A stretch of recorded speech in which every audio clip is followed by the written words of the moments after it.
listen up. Y'all, it's the queen of automation, Meghan Donnelly, here to give you inspiration. Founders and business owners gather round. I'ma show you how to build systems that'll astound. Streamline your processes, no need for complication. Hey everybody, welcome back to the Chronically Automated podcast. I am your host, Meghan Donnelly. And I'm your co-host, Anthony Labasco. This is a podcast where we talk about how our brains, neurodivergent people's brains, function as business owners, right? Like calm during the chaos, whatever, something like that. And this topic that we decided to riff on today is right up my alley. As you all know, Anthony has said this many times before that I think 5 to 10 steps ahead of everyone else in the room, which has always been the case for me, and it's been my whole life. And over the past few years, I would say 5 to 8 years in this rate, like I've researched it, right? And I've done some research and learned why.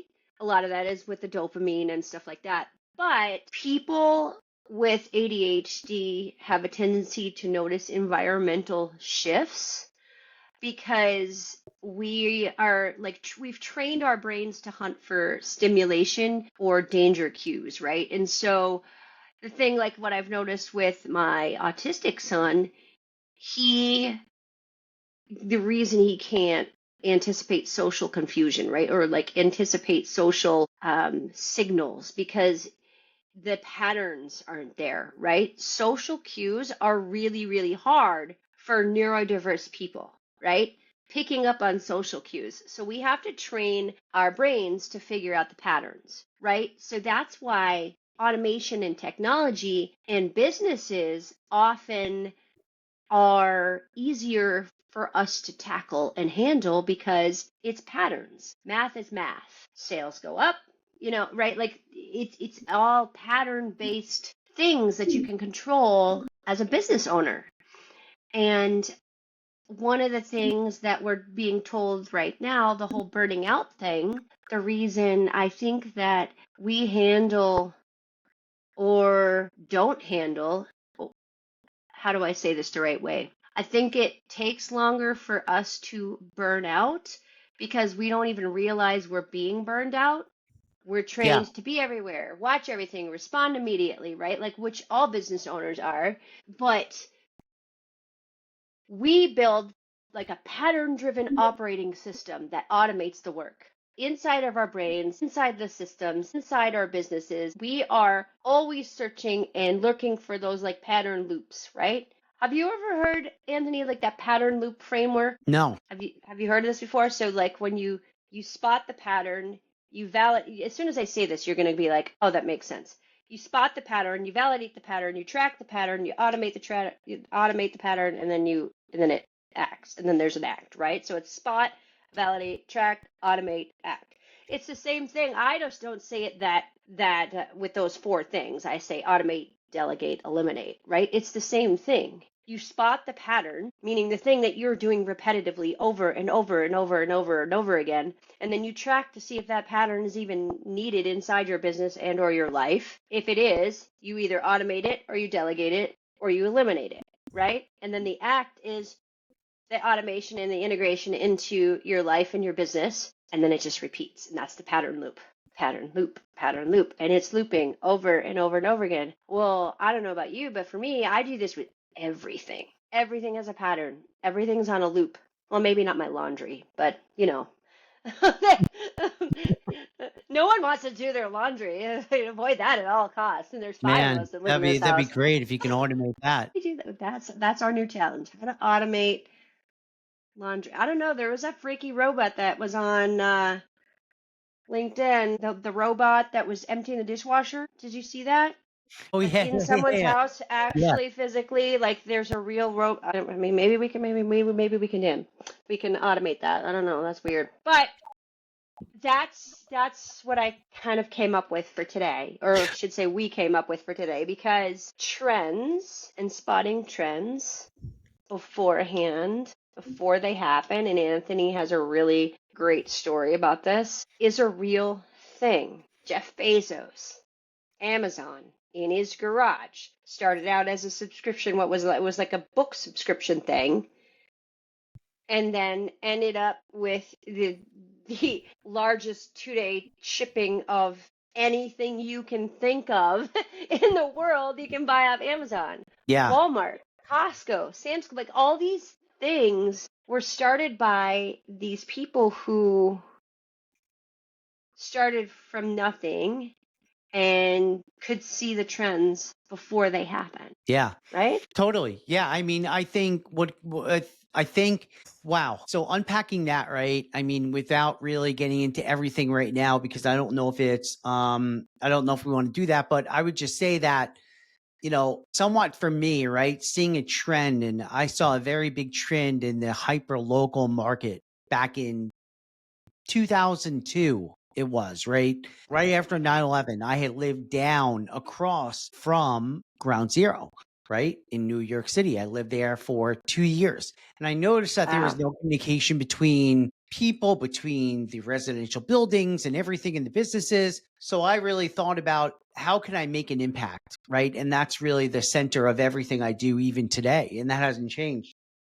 So I thought about, wow, how about, a communication platform? And by the way, at that point, there was no wireless. There was nothing off the shelf in terms of how to do Yeah. things. You had to build everything yourself. And I don't know if you guys know this, but I am not a developer. I am a salesperson.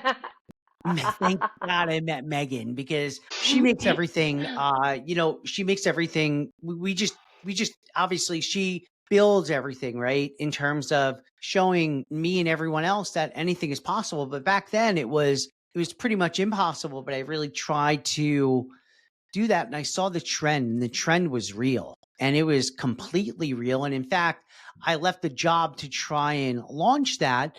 But you know what, Meghan? And here's the wild thing is that when I was doing it, and I had 35 people, in my organization, mostly interns, Yeah. from Fordham University. And I wanted to have some sort of platform that not only I was able to communicate with everyone, but also, kind of build that on the micro community level of just collaborating in a great way. But then also, then you're taking it and bringing that to the neighborhood level.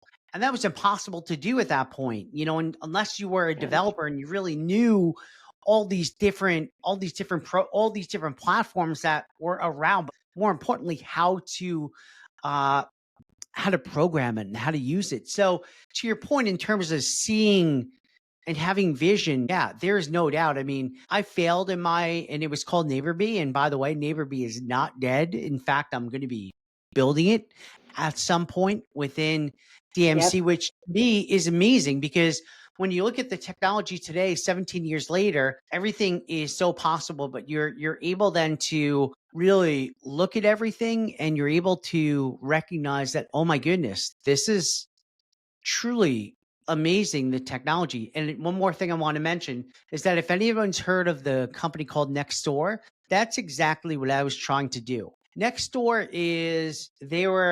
they have a valuation. I haven't looked to see what it is today, but it's somewhere around $5 billion Let's plus, go see if I can find it. right? I mean, it's absolutely tremendous. And, and that's why everyone at that point, that's when Facebook only had 50 million users in 2007.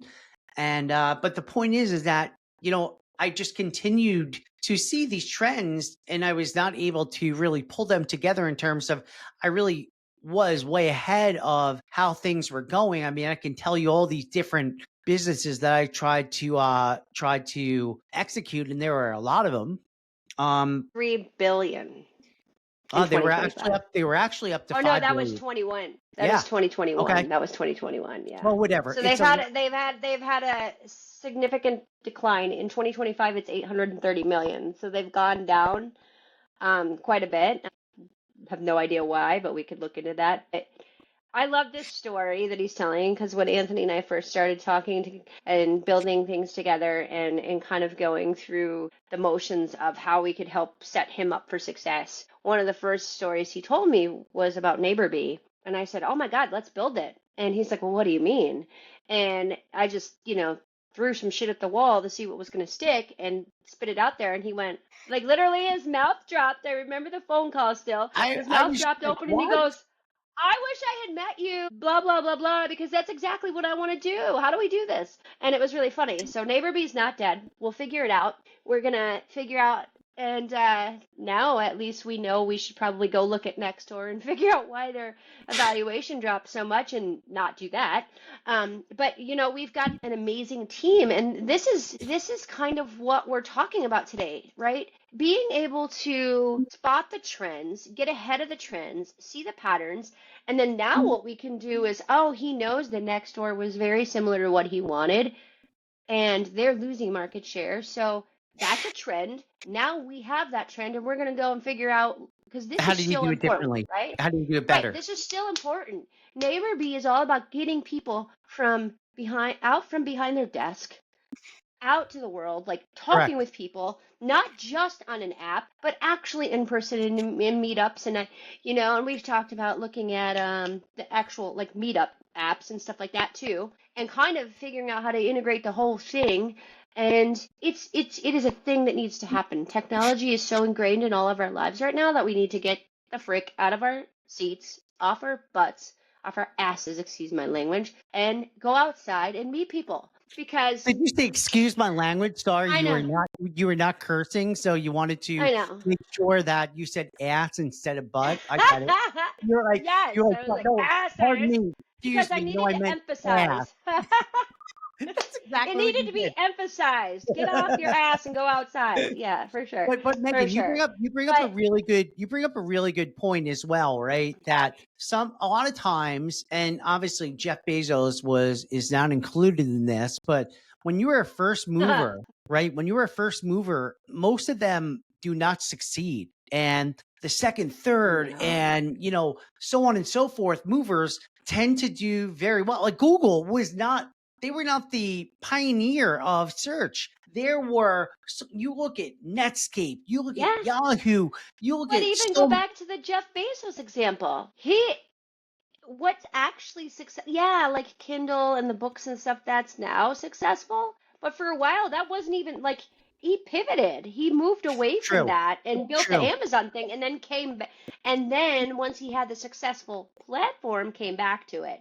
I think it was one of those things very similar to what you're saying. It's not going to ever be gone. We're going to figure out how to make it happen. But now that we are bigger, better, smarter as business owners and we've lived a little bit more life and we have the experience that we do, now we can see the trends and know what's going to work and not work and Well, be better at looking at going forward. right. And what I also see, Megan, is that a platform like we have, and whatever platform that you're using or Mhm. not using and you want to use, but think about it and just step back from it. Number one, I guess my first strategy. And I know Megan's strategy is this as well. We build revenue and we live off of that revenue, right? So we build a Mhm. healthy revenue stream on something, and then we can expand into different markets and do different things, right? I'm not going to start with NeighborBee. I'm going to continue doing what I do, which is help founders Mhm. grow with repeatable sales systems, how to grow their funnel, grow their pipeline, by the way. And that's Yep. exactly what that aligns so well with the technology that Meghan has that we used with DMC and everything. Mhm. That's the point. That's a smart thing, but that comes with experience too. And you could read as much as you want in a book. I went to graduate school for entrepreneurship, found the Entrepreneur Society at Fordham University back in 2004. It doesn't matter how much work, how many business plans you write until you're doing it, then it makes sense. But most importantly is Yep. that vision that you have, you can look out now, 10 steps ahead, even though I'm probably only 2 steps ahead, is 10 steps, but having the technology and being able to team up with someone that can do that is just, that's really amazing. Let's give people some tips, if you will, because Yeah. I want people to know that even though I'm 10 steps ahead, that's just kind of the way my brain thinks. I do have a few helpers in my back pocket. Of course I do, right? And are they technology? Of course they are. I always have some helpers. So I always use like Google Trends, Feedly, Visual Ping. Well, I used to use Twitter, but X, whatever, but I don't anymore because that's just garbage now. Um, but like Google Trend alerts. I have alerts for everything in the technology space. I have Hmm. alerts that are always coming to me, and I'm always reading, and I'm always learning, and I'm always educating myself. Anthony, I just had Anthony go out and buy a book to read by Dan Martell, Softwares of Science, right? Like I'm always reading. I am always, She gives always, me always, homework. always. Megan always Yes, gives me I'm. homework, I always give people homework, yes. and But she's quizzing me on it every day too. By the if you want to stay ahead and you have to be someone who doesn't mind being a continuous learner. You have to want to be a continuous learner and somebody who is always looking to learn and educate themselves, because that's the only way that you're going to stay ahead of the trends. Because if you've ever read any of the really good books like and now I'm totally blanking, well, the 4 Hour Work Week is one, but oh no, I'm totally blanking on the name of the book. I will find it and make sure that I put it in show notes. But from some of the greats, like in the past, past huge companies. My God, why can I not think of this person's name? Anyway, I'm just gonna move on. I'll get to the point. Those of people who have built companies 20, 30 years ago that are now evaluated for billions of dollars and stuff like that. When you look at how they started their businesses, and even though there wasn't as much technology then, the same baseline tactics from a sales perspective are there. The same baseline of have communications, go out and talk to people, do the networking, go to events, go put yourself in front of people. The one thing that always remains constant if you're trying to sell an idea and you're trying to sell a thing is you talk about that idea as much as humanly possible to your family's detriment. They don't want to listen to you talk about it Oh my anymore. goodness. They don't care about I'm your product. They don't care about your service. But you know guilty. what? Eventually, and for me, I feel like some of when I look back at some of my failed attempts of things, um, I know why I didn't talk about them enough. And that's my thing. So like as an example, I'm going to use a real life example right now from my life, and I bet Anthony can tell you what it is. I brought back Tinker and Bark. People have, you're all sitting there going, "What the heck is Tinker and Bark?" And of course you are, because you know what? I never told anybody about it really. I did all the work. I got a bunch of like vendors making dog collars, and it was going to be a dog collar, and there would be sustainable materials, and I was going to give money back for autism research, and I was going to do the thing, right? And time and money and craziness had the most and then I was like, yeah, this is not working the way I wanted to, and I just stopped. I stopped talking about it. I stopped, and I pivoted, and I went into something else and considered it a fail. And now it's the same mission of autism research and giving back to families who want service dogs for their children and or adults living with autism spectrum disorder and could benefit from a service dog. It costs about $15,000 for a family. It's probably, this was 5 years ago, so now it's probably even more. Probably inflation, what, $18,000 to train a service dog and place it with a family, and the family is required to pay 80% of that. What family is going to be able to pay 80% of $18,000 for a dog for their child? Very few, right? So the goal has always been, if I had known when Riker, that's my autistic son, when he was 3 years old, I didn't even know they had autistic service dogs. If I did, Hmm. I sure as shit would have tried to figure out how to get one, because he really, really could have used it then. He was a runner. He would run across parking lots. He would run to water. He would like run and hide, and we couldn't find him. And he didn't answer to his own name because at that point he wasn't talking. Do you realize how much better our quality of life would have been if we had a dog that was tethered to our child at all times and was like making sure that he was safe when I turned my back to watch my other son, who, mind you, was 16 months younger than him? Yeah. You know what I'm saying? Yeah, So and like then the story of boy, let so alone too. That's yeah, just mischievous and We It's like just to just go they're crazy. they're 2 years old. They're 3 years old, and he's diagnosed with autism at three. Yeah. Anyway, so the moral of the story is this is now back, right? Like the dream never went away, and Neighbor Bee's not going away either. And so what I've done is now it's coffee. Everyone knows I'm obsessed with coffee. I found a roaster, spun it up.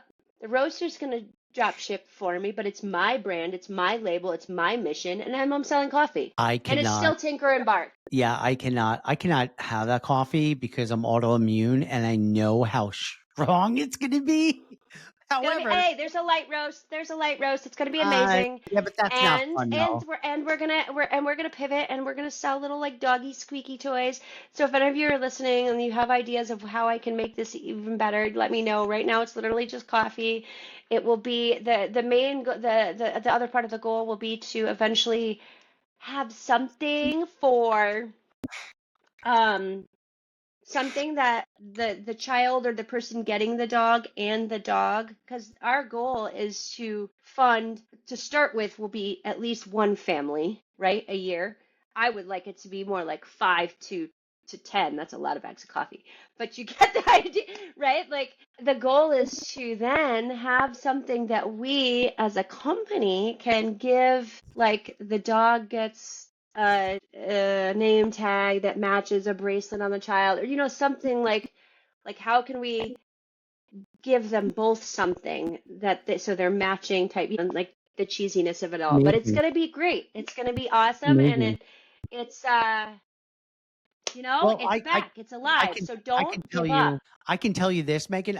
I'm not just saying it because you just said this, but part of my vision back in the day was that, I basically, a big part of my revenue was going to be the small businesses buying, um, you know, advertising and advertising Right. that was going to be affordable for them. But what I would do is, and I still will do, is that it would go, part of the revenue and profit would go toward a charity, would go toward a cause. And obviously today with multiple sclerosis with me, yeah, I mean that's one of them. But clearly, why wouldn't I think about doing something like that with you as well? Man, so you heard it Right. right here. I mean, It's gonna that's happen. amazing. We're gonna do it, and a few other like tips and stuff like this too, because we obviously want all of you listening to be able to join in on this. You've all had good ideas. All of you have had good ideas. If they're still living in your head, use a voice to text, either on your phone. You could use Notion now. You could use GPT. I don't care what you use. So I have, I call it a word vomit document because Megan always has lots of ideas. Lots of ideas. This document is like 500 pages long. Like it's insane.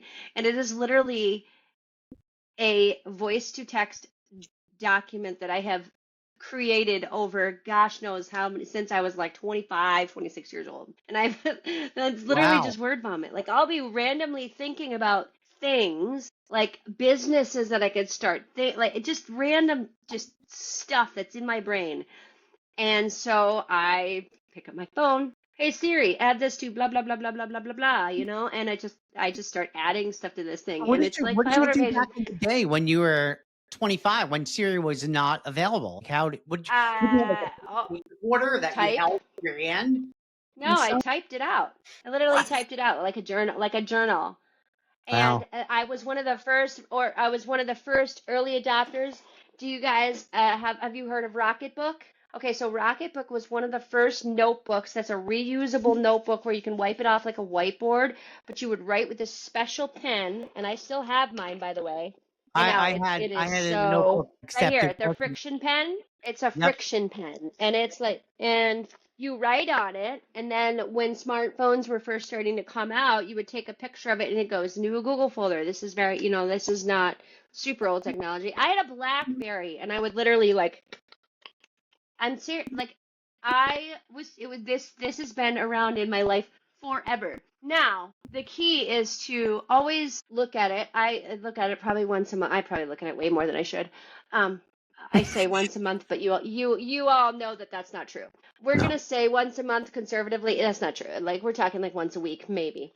Um, Yeah, right, exactly. It's so She was bad. on it So look before, at it. actually, Look at before it. we came on I it. know, Yeah. right? Like, in fact, I look at it 5 times a day. No, but you Fine. have to at least look at it. Like, you have to look at it and actually like cross stuff off. Like, I'll look at this and I'll be like, what the hell is this? Like, oh, like 2 years ago, because. And I do. I cross stuff off and I try to like, but I never delete anything, but I do cross off the ideas of like, ah, crap, somebody already did that. But they didn't do it my way. And so I'm always looking at things where, like, we'll use Anthony's neighbor bee example. If you have this journal and you're writing all this stuff down, and you go and you like, don't just cross off something because somebody else did it. That's a bad reason to cross it off. Cross it off if somebody else did it and you can't think in your brain of a way to do it better, then you can cross it off. But do not cross it off just because somebody else did it before you, because that doesn't mean that they've done it your way. That doesn't mean that you can't bring your own spin to it and bring your personality to it, because let me tell you, I would not have a software company. I would not be automating shit. I would not be the queen of automation if I had just given up. And so just kind of like, I guess, kind of pulling everything together, right? I think that Mm-hmm. it is really right. I mean, here we are talking about, our endeavors and neurodivergent people, how we see trends and how This we're is for uh, everyone. Yeah. yeah, it's for everyone. Everyone. But the Yeah. point is that, Megan, you brought up so many great points in terms of, here's some really good tips in terms of staying ahead of technology trends or staying in line with what's happening in technology, because every day something, we're kind of like at the point now, forget about Yes. Moore's law of technology. We're way Yep. past that, because every day it just gets, especially with AI now, it just gets bigger and bigger Mm-hmm. and faster. It's amazing. So match up. I won't even say matchup. Here's, I'm gonna be yes. inspirational. I'm going to give you the, Anything is possible is the point, right? yep. And I've always thought of that way, and I know you have always thought that way. But we literally live in a time right now where anything is possible to do. This, we'll leave you with this, because Anthony loves my like one-liner things that I come up with. Well, here All we these go. things. I have all these things that I say, right? And they make sense. That's why I say them. But I'm gonna we'll throw this out here, and this will be the kind of the end of our discussion. There is a difference, and tell me if I'm wrong, Anthony. There is a difference between following your gut and systematizing your intuition so it's actionable. Follower. Oh, Oh, poof. All right. So everyone, yeah, of course you can follow your gut, but there's a difference between just following your gut and actually taking action. Systematize your intuition. Okay. That's the quote of the day. Systematize your intuition. If you have this gut feeling, this intuition that something is going to work, and you can figure out how to systematize it, you can figure out how to make money off of it. and if you Guaranteed. don't know how to systematize it, put it into your free version of ChatGPT. Put the idea in there and say, how do I systematize this? It's that Yep, easy today, people. exactly. It's that easy. And it will give you a bazillion ideas. And you can even tell it, no, I don't like that. I'm never going to do that. Give me a different idea. It will give you a different idea. You are sitting in the age of builders right now where you can literally build anything that you want to build. So this goes back to join our Displaced by AI community. It is free. I've If been you telling so are many people about confused, it. Yeah. you're confused, you don't know where to start, you don't know where to begin, you're afraid of AI, you're afraid of technology, join this community because we will help you. Ask me the questions that you're afraid to ask. I will answer you, and I We promise I should will be do nice about it. we should do an episode on that as well, Megan, because Yeah. there's so many things. I mean, there's Yep. so much anxiety and everything around AI about. We did, but let's do it again. We did when Yeah. Salesforce laid off those people. See, I kind of We forget about don't that. want you guys. This is how we roll. On that note, this is how we roll. Everybody, have a good week. Apparently, we are We're a done. hot We are mess. overstimulated. Woo!